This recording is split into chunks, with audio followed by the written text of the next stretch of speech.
I always thought silence was my strength, that if I stayed composed, kept the peace, things would sort themselves out. But silence is dangerous when you're the only one holding it. The day my stepmother told me she sold my father's house, the one I was raised in, without even flinching, something in me snapped. This wasn't a misunderstanding. It was a message. They thought I wouldn't fight back. They were wrong. Before we dive into how I unraveled the web of lies and reclaimed what was mine, tell me, have you ever been betrayed by someone who smiled while cutting you out? Let me know where you're watching from, and if this story stirs something in you, hit like and subscribe. Now let me take you to the moment my world turned upside down. It was a Wednesday, mid-morning. The kind of slow, San Francisco day where the fog presses in like a secret. I was at my desk at Haven, our nonprofit for foster youth, running the usual Zoom check-in with our board when my stepmother, Marlene, clicked into the call. Her camera angle was too low, as always, giving us all an unfortunate view of her ceiling fan. She waved too enthusiastically, her silver bangles clinking against her wrist. "Claire, sweetheart," she said with that faux cheer she always reserves for audiences. "I've got news. We sold your place. Hope this teaches you not to ignore family." Just like that, no lead-up, no pretense. My screen stayed frozen, not because of bandwidth, but because I stopped breathing. The words were a hit and run, and no one on the board call seemed to know what to say. My heart slammed against my ribs, but my face stayed calm. Decades of training. The daughter of a dignified man doesn't make a scene, even when the floor drops out beneath her. My father's house. The one he left to me in writing and spirit. The one I hadn't yet moved into after his funeral because grief had glued my life together in delicate strips.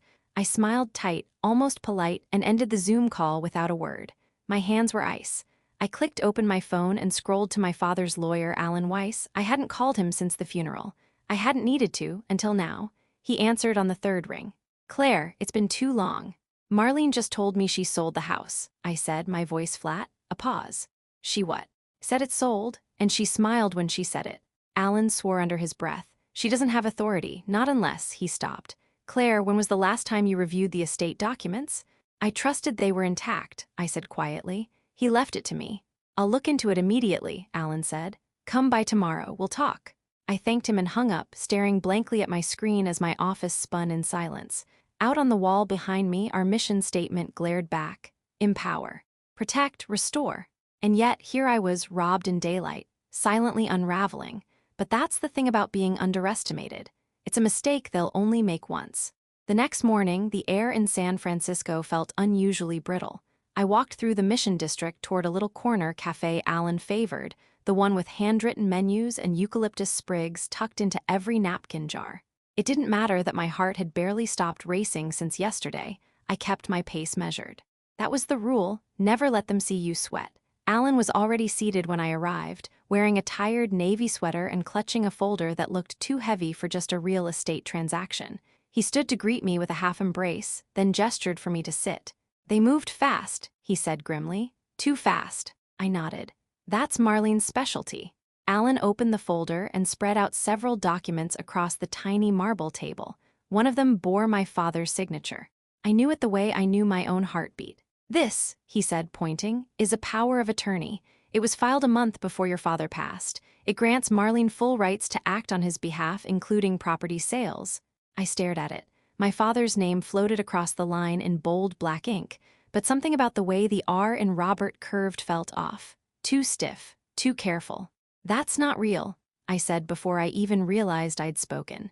"He never would have signed that. Especially not without telling me." Alan nodded slowly. "That's what I thought, but Claire, legally it's solid. Notarized, witnessed. The sale is binding. The buyers are already in escrow." The words didn't land all at once. They hung in the air, then dropped like bricks. My jaw clenched. I picked up the paper again, looking closer this time. The notary's seal glinted faintly in the light. Too clean, too precise. Something in me curled, a familiar twist of grief and fury that had been festering since the funeral. "She stole it from me," I whispered, more to myself than Alan. "She didn't just take a house. She took what was his, what was ours." Alan leaned back in his chair, exhaling. "I believe you. But if we challenge it, it'll be long, public, and expensive." I didn't flinch. "She made it public the moment she opened her mouth." He nodded again, watching me carefully. "Then we start gathering. The buyers, young couple from Palo Alto, seem like decent people. I can reach out discreetly, see what they know. Maybe they can help us without realizing they're helping. I reached for my coffee, my hand steady now. No, let me talk to them. I'll go to the house. Alan raised a brow. You sure that's wise? I'll be civil, I said. I just want to collect some boxes, that's all. We both knew it was a lie, but he didn't press. As we finished our coffees, I stared down at the place where my father's name sat forged and final. This was the same man who'd never let me leave a bike unlocked, who taught me how to spot scam emails when I was 12, who made me memorize his will line by line the year he got diagnosed. He wouldn't have done this. Not for Marlene, not for anyone. No, she planned this. While I was at the hospital, holding his hand, sleeping in waiting room chairs, she was planning. But what she didn't know, what none of them ever seemed to know, was that I learned strategy from him too, and I was just getting started. I didn't sleep the night before my visit. Too many memories buzzed beneath my skin like restless bees. The house on Hawthorne Drive wasn't just a property. It was where I took prom photos with braces still on, where my dad taught me to parallel park using empty trash bins, where I watched the fog roll in through the bay windows every fall. And now it belonged to strangers. I dressed carefully that morning, neutral tones, low heels, nothing that said confrontation. I pulled my curls back tight and brought coffee for 3. It was important to look harmless. When I pulled up, the sight of the sold sign made my stomach lurch. But the porch still had our old wind chimes, silver tubes that played the same gentle tune since I was 12. I knocked, took a breath, and waited. The door opened to reveal a young woman, maybe early 30s, sharp bob, soft eyes. Hi, she said, uncertain but not unkind. I smiled. Hi, I'm Claire. My father owned this home until recently. I spoke with the agent about coming by to pick up a few boxes from the garage. Oh, her face brightened with recognition. Of course, I'm Leela. My husband's in the back setting up shelves. Come in, please. Inside, the scent of new paint mingled with something heartbreakingly familiar, cedar from the old coat closet. It hit me like a whisper from the past. Leela led me through the living room, now dotted with moving boxes and IKEA packaging. I'm really sorry about your dad, she said gently. The agent said it was a family transition. We didn't know much else. I nodded. He passed away last spring. It was sudden. Her smile softened. Well, it's a beautiful home. We're really grateful we found it. I crouched by the garage door and began sorting through the boxes I had left behind. Most were labeled in my handwriting: kitchen tools, photos, high school, dad's books. I started with the lightest one, careful not to linger too long on the dusty labels. Leela crouched beside me, watching curiously. Can I ask you something? I looked up. Your stepmother, Marlene, she handled all the paperwork, but something felt rushed. The notary wouldn't show ID. We were told not to ask questions. She bit her lip. It didn't sit right. I blinked, stunned by her candor. My husband thought I was being paranoid, she added quickly. But now that you're here, I chose my words with care. Marlene wasn't my father's power of attorney, not legally at least. I suspect there were forged documents involved. Leela paled. Oh God. You're not in trouble, I assured her. I'm not coming after you, I just want the truth. Her hand trembled slightly as she pulled out her phone. We saved copies of everything, we thought just in case. I felt something shift. The walls of silence were beginning to crack. Her husband, Jonah, appeared then, tall, quiet, holding a box of mason jars. Hey, you need help out here, Leela gestured to him. Jonah, this is Claire. I know who she is, he said, nodding. Your dad built that trellis out back, right? It's incredible. I smiled, surprised by the warmth in his voice. Yeah, he loved working with his hands. We spent the next half hour going through old boxes together. It was almost absurd, me, the disinherited daughter, and the unsuspecting new homeowners trading family stories like old friends. Before I left, Leela touched my arm gently. We didn't know about the documents. If you need us to testify or write a statement, I swallowed the lump in my throat. Thank you, I may ask that. As I loaded my boxes into the trunk, I glanced back at the porch. The wind chimes stirred in the breeze, playing that same quiet melody. This house had always known the truth. Now other people did too. And slowly, very slowly, I was no longer alone in this fight. The walls of the San Francisco County Records office smelled faintly of toner and lemon-scented cleaner. It was the kind of place that felt half forgotten, where fluorescent lights buzzed overhead and everything important was filed by hands that hadn't had a raise in a decade. I blended in easily here, another woman with a tote bag and quiet rage tucked beneath her blazer. Looking for a property transfer record? I told the clerk at the window. Hawthorne Drive, filed under Robert Lancaster. The clerk, an older man with salt and pepper hair and a small bandage on his thumb, gave me a slow nod and began typing. Should be public if it's processed. 1 sec. While he clicked through screens, I fought to keep my hands from curling into fists. The coffee I'd sipped on the walk here curdled in my stomach. I wasn't sure what I expected to find, only that I needed something. Proof, a crack in Marlene's story. The clerk slid a printed form toward me. There's your transfer record, notarized and stamped. I thanked him, took the paper, and walked to a quiet bench in the back. There it was, the final stamp of betrayal, filed just 24 days before my father died. Signed by Robert A. Lancaster, witnessed by Marlene, and notarized by someone named Denise Holloway. I stared at the notary stamp. Something about it didn't sit right. The signature was too elegant, the seal too perfect. I reached into my tote and pulled out an old tax form, one my father had actually signed with a real notary a few years back. The name on that seal, Lauren Debs, someone we knew, a woman from church. Why the change? I squinted closer. Denise Holloway, Notary Public. Commission 7,289,905. Valid through 2024. I flipped over the transfer form. There was no contact number, no business address. Just a stamp floating like a ghost. My skin prickled. Out of instinct, I snapped a photo of the page, then took pictures of every line of text. I emailed them to Alan with a single line. This is what she used. Tell me what's wrong. While I waited, I wandered over to the public kiosk terminals and typed the name into the California Secretary of State's Notary Verification database. No match. I tried a variation. Nothing. Then I tried just Holloway. A few came up, but none were named Denise. My mouth went dry. I emailed Alan again, this time with screenshots. He called within minutes. That notary doesn't exist, he said without preamble. Or if she does, she isn't registered in California. So, it's fake, I said softly, the words tasting bitter. She didn't just forge your father's signature, Claire. She created an entire legal identity to back it up. I stared at the glowing screen of the kiosk, suddenly aware that the record's office around me felt heavier, like it knew what I'd just uncovered and was holding its breath. This is fraud, I whispered. Big-time fraud, Alan agreed. And if you can prove it, it could be grounds for nullifying the sale. My heart pounded. For the first time, the air around this whole situation shifted. It no longer felt like drowning. It felt like breath, ragged and real. I'll go back to the house, I told him. The buyers have copies of the documents. They offered to help. Alan hesitated. Claire, be careful. People who commit this kind of fraud don't usually stop at paperwork. I'm just getting boxes, I said, repeating the lie we both recognized.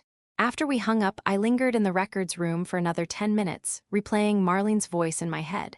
We sold your place. Hope this teaches you not to ignore family. What a strange thing to say if the sale had been clean. Why the need to make it a lesson? Because it wasn't a transaction. It was a move in a game. And now I had a counter move. As I walked out into the fog, I felt the burn of something new just beneath my ribs. Hope. Not loud.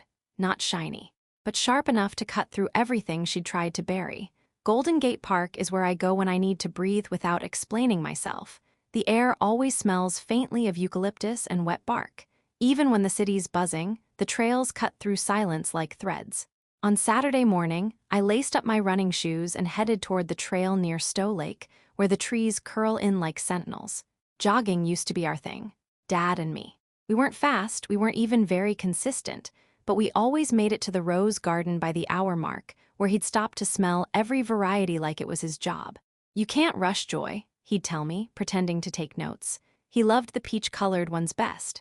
That memory dropped into me like a stone as I crossed the park's north trail. And once it landed, the others came, too, faster, heavier. The way he'd started slurring his words 6 months before he died. The tremor in his left hand, he swore, was nothing. The white paper bag of pills Marlene always kept too close, managing his doses with the efficiency of a nurse, but without the warmth. At the time, I was grateful. She was there. She took over the caretaking. She kept him comfortable. That's what I told myself, what I needed to believe. But now, with each mile of ground crunching beneath my feet, I felt it differently. There was a timeline, a subtle erosion. Dad had been lucid in May, repeating stories by August, almost mute by November. And Marlene had been at the center of it all, reordering prescriptions, telling me not to fuss, making sure I only visited when he was already drowsy. I thought she was trying to protect me from seeing him fade. What if she was making sure I didn't see him at all? The breath caught in my throat, and I slowed to a walk, heart pounding in that unfamiliar way, not from exertion, but from memory clawing its way to the surface. There was one day, about 2 weeks before he passed, I came over unannounced. Marlene was visibly rattled. I'd never thought much of it before, but now he was alert that day. Tired, but clear. He'd gripped my hand hard, looked at me like he wanted to say something, but then she'd come in with his tea, sat on the armrest like she always did, called him Bobby, a name no one in his life had ever used, and his eyes had gone glassy. I stopped walking and leaned against a tree. My knees had started to shake. Was it guilt, what I saw in his eyes? Or warning? I closed my eyes and tried to pull him back from the haze. His voice, his presence.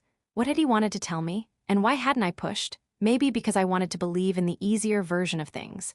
The story where Marlene was just difficult, not dangerous. Where her brittle smiles and sharp elbows were personality quirks, not red flags. But now I saw the pattern. He was isolated. He was sedated. His will was unchanged, but his body was used. And I'd let it happen, not because I didn't love him, but because I trusted the wrong silence. I pressed my hands to my face, the rough bark scraping my palm as I tried to breathe through it. Tears came, not angry ones, but quiet, heavy, the kind that don't ask permission. He deserved better.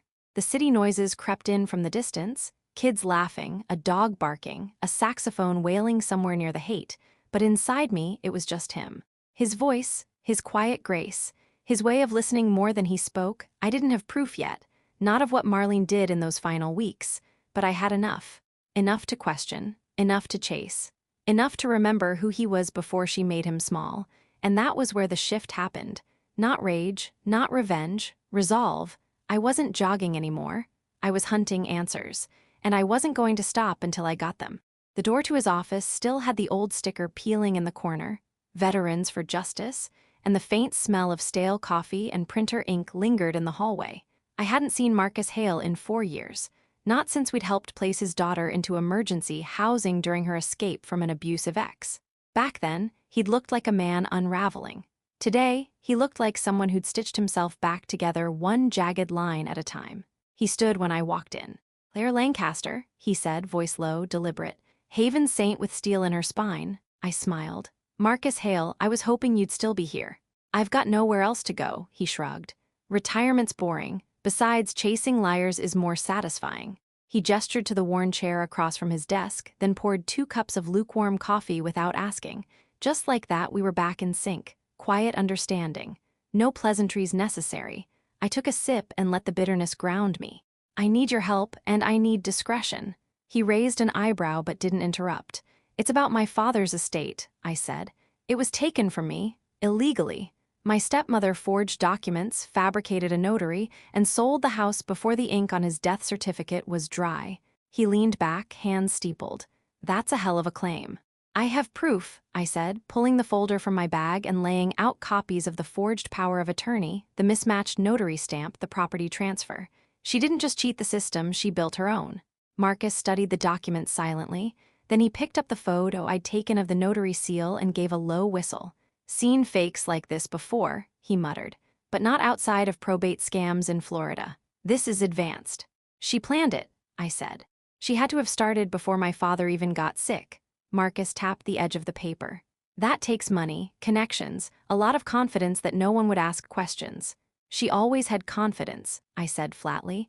"She also has new jewelry, new clothes, and a very expensive haircut for someone who supposedly lives off a pension." He looked up. "You think she moved money?" "I think she siphoned off more than just the house." There was a pause. Then he asked the question I'd hoped he would. "You want me to find it?" I nodded. "Offshore accounts?" he asked. "I wouldn't be surprised." He leaned back in his chair, thoughtful. "I used to track shell corporations for a divorce attorney. We can start there. If she funneled anything, it'll leave a trail, might take time." "I can't pay," I said quickly. "Not yet. My nonprofit can't fund this, and I can't pull from my own accounts without triggering alarms." He waved a hand. "You helped my daughter when no one else would. You didn't ask for anything. You just handed her keys and dignity." He stood. "This one's on me." I swallowed the sudden lump in my throat. "Marcus," he cut me off. "Don't thank me, just promise me you'll see it through." There was a silence between us then, not awkward but weighty.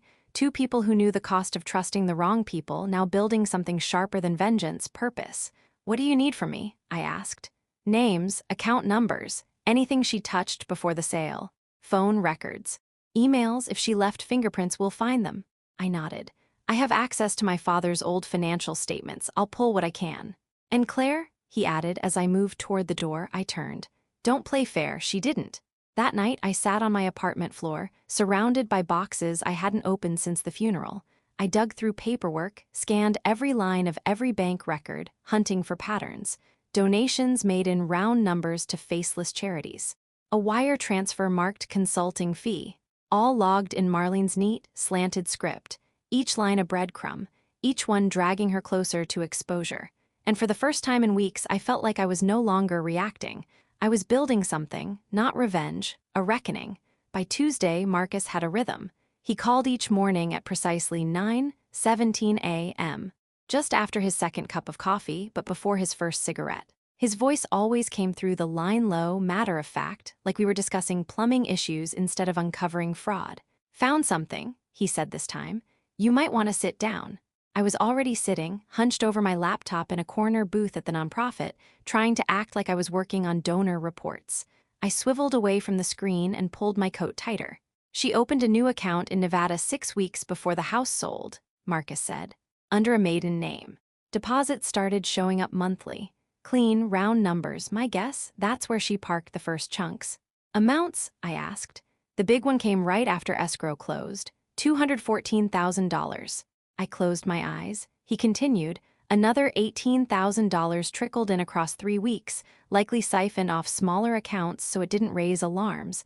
Textbook laundering through staggered deposits. My stomach twisted. That money came from my father's estate. Not anymore, Marcus said. It came from consulting fees, if you ask the bank. She's good. Covered the trail just enough, but not perfectly. Her mistake, she moved too fast. Sloppy greed always trips them up. I looked around the office at the flyers about resilience and courage, at the young staffers helping foster teens write college essays. The irony wasn't lost on me. Is this enough? I asked. To undo the sale? Not by itself, he said. But we're stacking cards now. Add the forged notary, the fake power of attorney, and the financial shell game. That's a hand worth playing. I nodded, even though he couldn't see it. Keep going. Always, he said, and hung up. That night I started organizing. Not just paperwork, but people. I reached out to Leela and Jonah again, the buyers. We met for coffee in the back of a quiet bookstore. They looked nervous but resolute. We went through everything again, Leela said. The paperwork, the emails, and Claire, we believe you. Jonah added, if this was a scam, we don't want to be part of it. You're the rightful heir. We'll testify to what we saw. I exhaled slowly. That means everything. Leela hesitated. Are you going to sue us? I shook my head. No, I'm not after you. I'm after her. They exchanged a glance. Then we're with you, Jonah said. I left with 3 signed affidavits and a promise from their realtor to come forward if subpoenaed. Another card in the stack. Next, I called my father's pharmacist, Manny, who had always greeted me like family. He remembered the prescription timeline, remembered the days when Marlene started picking up medications in larger doses. When I asked for a summary of the final year's logs, he paused. You think something's off, he said quietly. I know something is. I'll pull what I can, might take a few days. Every piece built momentum. I stayed up late cataloging every detail into a master file. Dates, amounts, email chains, timestamps, names. My apartment became a crime board of sorts, papers tacked to cork, a timeline running across my living room wall in color-coded flags. Each red flag was a lie. Each green one, a mistake Marlene hadn't seen coming. By the end of the week, I had everything ready to bring to Alan. And yet, I hadn't made a single move. Not yet. Why? Because I wasn't just fighting for the house. I was fighting to shift the story, my father's story, my own. And stories I knew required timing, precision. The wreckage Marlene left wasn't just financial, it was emotional erosion, the kind that convinces you it's safer to stay silent. But I'd been silent long enough. And when I did move, it wouldn't be subtle. It started with a phone call that shouldn't have come through. Blocked number. No voicemail. Just a burst of static and a whisper I almost missed. Drop it before someone gets hurt. Then silence. I stood frozen in the middle of my kitchen, the call still echoing in my ear. The electric kettle beeped behind me, forgot. My body didn't move, but my brain went into overdrive. Drop it. Someone gets hurt. I replayed the words 3 times, each one landing sharper than the last. This wasn't a prank. The voice was low and unfamiliar, like it had been run through software to distort it. I called Marcus immediately. He didn't waste time with pleasantries. When? Just now, I said. Blocked number, no message, just threat. There was a pause on the line, then his voice dropped an octave. You home alone? Yes. Do not answer your door tonight, don't go outside, and Claire, if you have cameras, turn them on. If not, you're getting them tomorrow. I nodded, even though he couldn't see it. What do I do now? Send me the timestamp. I'll trace what I can. I hung up and started pacing, my skin prickling. I wasn't new to tension. I'd helped girls escape abusive homes, I'd testified in courtrooms. But this was different. This was personal. That night I double-checked the locks, closed the curtains, slept with the hall light on, or tried to sleep. But sometime around 2:43 a.m. I woke up to the sound of metal, a soft clink, followed by a louder rattle. I shot upright in bed. Front door. My heart thundered as I crept down the hall, phone clutched in one hand, a heavy candle holder in the other. I stood behind the door and listened. Silence. Then a deliberate knock. I didn't respond, just backed away slowly and slipped into the kitchen, grabbing my keys. I had a spare bedroom at my friend Ellen's place, a backup I'd never intended to use. But tonight it became a lifeline. I left through the back alley, heart pounding, and drove across the city with every headlight in my rearview mirror setting me on edge. Ellen opened the door in pajamas, eyes widening at the sight of me. Claire, can I stay? I asked, just for the night. She didn't ask questions, just stepped aside and wrapped me in the kind of hug you only get from people who know your silences better than your words. The next morning, Marcus called. Phone ping came from a burner, untraceable. And the door? I asked. He exhaled. There were scratches around your lock. Someone tried to pick it. No prints. The world around me suddenly felt thinner, more breakable. They're scared, he said. That means we're close. But Claire, if you want to stop this, now's the time. No one would blame you. I stared out Ellen's window at the fog rolling over the bay. My heart was still a tight fist in my chest, but somewhere underneath it, a different fire burned. No, I said. They already stole my home. I won't let them take my spine too. After I hung up, I drove straight to the hardware store. I bought cameras, deadbolts, motion lights. That afternoon, I installed them myself, drilling into plaster with trembling hands and stubborn resolve. I also visited the buyers again. Leela and Jonah didn't hesitate. We'll testify, Jonah said. We'll say exactly what we saw, what we questioned. They weren't the only ones. By evening, I had 3 more witnesses ready to come forward. A neighbor who remembered seeing Marlene with a strange man and a briefcase the day the notary supposedly signed. An attorney friend of my father's who confirmed Dad had never discussed giving up the house. And Manny, the pharmacist, who finally faxed over the records. Marlene had doubled his sedative dose in the final month. The pieces were aligning. The pattern was clear, but so was the risk. This wasn't about a house anymore. It was about power. And someone, maybe Marlene, maybe someone she hired, was willing to scare me into silence. But they underestimated the kind of silence I knew how to use. The kind that waits, observes, learns, and strikes when it matters most. By Monday, the fear had calcified into something sharper: focus. I'd always thought resilience was about enduring quietly, but now I knew better. It was about organizing, gathering what they hoped you'd overlook, and using it like a blade. The morning started with a knock at Ellen's door. Got your gear, Marcus said, holding up a weathered duffel bag. Trail camera, signal jammer, portable mic. Don't ask where I got it. Let's just say my old clients have interesting hobbies. I smirked. You're enjoying this. I'm enjoying watching a woman who's been underestimated step into her full power, he said simply. By noon, we'd outfitted my apartment like a miniature surveillance nest. Cameras inside and out. Backup power sources, trip sensors. I'd never imagined needing this kind of protection in my own home, but after the break-in attempt, I wasn't taking chances. That night, as I sat cross-legged on the floor surrounded by papers and thumb drives, I felt a shift. For the first time, the weight of the case wasn't crushing, it was clarifying. I was preparing, not reacting. I called Alan. We have enough, I told him. Enough to make her squirm, enough to get attention, but not just legal. He paused. You want to go public? Yes, I said. Not a press conference. Not yet, but if mediation fails... We leak, he finished. Quietly, with precision. I nodded. It's time she knew I'm not playing defense. Alan agreed to start drafting a mediation proposal. Full confession, return of siphoned funds, public acknowledgement of wrongdoing, or we go to court. And to the press. She won't go quietly, he warned. This isn't a woman who folds. She'll smear, she'll threaten. I know, I said, but I've lived through worse. He was quiet for a moment. "You've changed, Claire." I had to. I spent the rest of the week solidifying my coalition. Leela and Jonah signed sworn affidavits. So did their real estate agent, who admitted off the record that Marlene had rushed every step of escrow and refused inspection delays. Manny sent over his final report, dosage changes that aligned almost exactly with key dates, revisions Marlene had proposed, the sale filing, even the day I'd last spoken with my father while he was coherent. I forwarded it all to Alan. Then, I met with Marcus in a diner off Ocean Avenue. Slid a USB across the table without a word. "What's this?" I asked. "Her Nevada account just paid a holding company registered in the Caymans. She's funneling it out." "How much?" "3 payments, almost $100,000 total. She's closing shop." I clenched my jaw. "She thinks she's winning." "She's nervous," he corrected. "She's consolidating. People only run when they know the fire's coming." I stared at the USB for a moment, then pocketed it. Good, let her run, let her make mistakes. That night, I reviewed the full file, now spanning 4 folders with index tabs, evidence logs, testimonial summaries, and digital backups. It wasn't perfect, but it was undeniable. Still, I wasn't ready to light the match. Not yet. First, I had to make sure the people on my side stayed safe. I bought prepaid phones for Leela and Jonah in case the threats extended beyond me. Gave Marcus full access to my security footage. Left copies of the case with Ellen Allen and a safety deposit box in a bank downtown. And then I wrote a letter to Marlene. Not legal, not formal, just a simple note handwritten delivered via certified mail to her condo on Chestnut Street. It read, "Marlene, the house is just the beginning. I know what you did.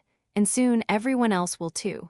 You taught me a lot these past months about power, about silence, about strategy. So let me return the favor. You can't hide what you've stolen. And you can't silence what's coming."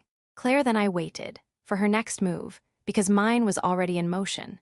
The mediation room smelled faintly of lemon polish and tension. Marlene's lawyer arrived 10 minutes early, tall, smooth-voiced, and draped in an expensive suit like he'd stepped out of a courtroom drama. His name was Richard Lang, and everything about him was practiced. The pleasantries, the handshake, the mild expression of regret that never quite reached his eyes. Marlene didn't show. She sent him in her place. "Ms. Lancaster," Lang greeted, sliding into his chair across from me, "our client hopes we can reach a resolution today that's mutually beneficial." I gave him a thin smile. "That depends on your definition of beneficial."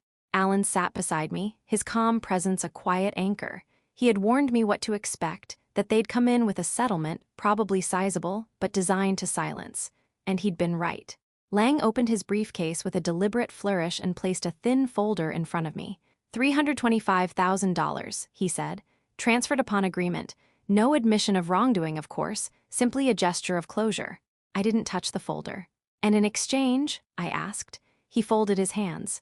"You drop all claims, no public statements, no further action regarding the house, the estate, or Ms. Hale's handling of your father's affairs." I blinked at the folder as if it were a piece of performance art. "You think I want money?" Lang gave a polished chuckle. "It tends to ease things." I leaned forward, keeping my voice quiet. "She forged legal documents, sold a house that wasn't hers, manipulated a dying man's medication, and if you think I'm going to walk away for $300,000, then you don't understand me or this case." He shifted slightly. "Ms. Lancaster, mediation is meant to avoid escalation. We don't want this to get uglier than necessary." I tilted my head. "For who?" Lang looked at Alan. "Surely you've advised your client about the risks of going public. It invites scrutiny, litigation, counterclaims. She's not untouchable." "She doesn't need to be untouchable," Alan replied coolly. "She just needs to be right, and she is." Lang's smile faltered. I pushed the folder back toward him. "This isn't closure, this is hush money, and I'm not interested." Lang paused. "You're prepared for this to go to court?" "No," I said. "I'm prepared for this to go to the press." Alan placed another folder on the table, thicker. He opened it slowly, revealing a neat stack of documents, photographs, email printouts, and testimony logs. Lang glanced down. Marlene's forged notary. The siphoned account logs Marcus traced to the Caymans. Manny's signed pharmacy statement. A statement from Jonah and Leela. "All admissible," Alan said, "and all ready to be shared with the media. We have 3 journalists interested, and one's already seen a draft." Lang paled slightly, though he recovered quickly. "Public spectacle helps no one," he said. "Then maybe Marlene should have thought of that before she turned my father's death into a transaction," I said. There's still time for a different ending, but it requires more than silence and a check. Lang closed his folder and stood. I'll relay your position. Please do, I said, standing with him. And let her know next time I won't be the one knocking. The story will. Back in the car, Alan exhaled slowly. You were brilliant, he said. Composed, sharp, unshakable. I stared out the window as the city passed by in blurs of gray and gold. I just told the truth, I said. He nodded. Sometimes that's the sharpest weapon of all. That night, I stood at my window and watched the motion lights flicker across my porch. The letter I'd sent had landed. The mediation had failed. And now Marlene had a choice. Come clean or watch the truth rise up anyway, because I wasn't afraid anymore. I wasn't asking for justice. I was claiming it. The article went live on a Thursday. I didn't give the reporter everything. Just enough. The forged power of attorney, the missing money trail, the fake notary, and the disturbing prescription patterns leading up to my father's final days. I held back the worst details, not to protect Marlene, but to keep the focus where it belonged. The truth. The headline was brutal and clean. Heir defrauded by stepmother, how one woman uncovered a web of deceit in her father's final days. It ran in the Sunday Chronicle and went viral within hours. By noon, it was on local radio. By evening, the news anchors were reading quotes from my interview. By Friday morning, Marlene's photo was plastered on a dozen blog posts and financial crime forums. One outlet tracked down her previous job history, 3 past employers, 2 sudden departures, 1 sealed settlement. By Saturday, she called a press conference. It was held at her attorney's office, hastily arranged. Marlene stood in front of a crowded room in a beige blazer and oversized sunglasses. Her mouth trembled as she read from a prewritten statement, though the tears she wiped away seemed as calculated as her smirk used to be. I deeply regret any pain caused to Claire Lancaster, she said. I made decisions under immense stress, and I acknowledge that mistakes were made. She didn't say fraud, she didn't say theft, but she said I'm sorry. The world, for once, didn't let her off so easily. The public backlash was swift and merciless. Her job, whatever shell of it remained, evaporated. Her social media accounts vanished. A civil investigation was quietly opened into her finances. And the buyers, the lovely couple who had offered nothing but fairness, filed to rescind the purchase contract citing misrepresentation. The house came back to me, not through a courtroom, through exposure. Marlene settled. Quietly, desperately. She transferred the siphoned funds, released all claims, signed a non-disclosure agreement she couldn't twist in her favor, and then she disappeared off the grid into some sanitized condo rental in another state where no one knew her name. But the damage and the reckoning had already bloomed. The day the keys were returned to me, I stood in front of the house alone. The sold sign had been pulled from the lawn, but the indentation in the dirt remained. I walked slowly through each room, hands grazing familiar walls, floors creaking beneath steps that finally felt rightful again. My father's old trellis still stood proud out back, covered now in ivy, as though it had spent all this time holding its breath. I exhaled for both of us. It wasn't just the house I reclaimed. It was the story. He hadn't given up on me. He hadn't abandoned me. He had simply been outplayed by someone who underestimated the wrong woman. That night, I stood in the living room surrounded by boxes I had once been forced to collect as a guest. I unpacked them one by one, slowly, intentionally, photos, books, his old watch. The house wasn't haunted anymore, and I wasn't hiding. I ended up speaking at a local event weeks later, a forum on financial abuse in elder care. When I stepped on stage, I didn't read from a script. I didn't polish the truth. I just told my story. The room was silent the whole time. Afterward, an older woman approached me. She gripped my hand and whispered, "You said everything I never could." That's when I knew it had all been worth it. The house was mine again. But more importantly, so was my voice. Thank you for following my story. Have you ever had to fight for something that was rightfully yours, only to be told you were overreacting or imagining things? If this story moved you, please like, subscribe, and share it with someone who might need the reminder that silence isn't strength, truth is. Because sometimes, standing up for yourself doesn't just reclaim a house, it reclaims your life.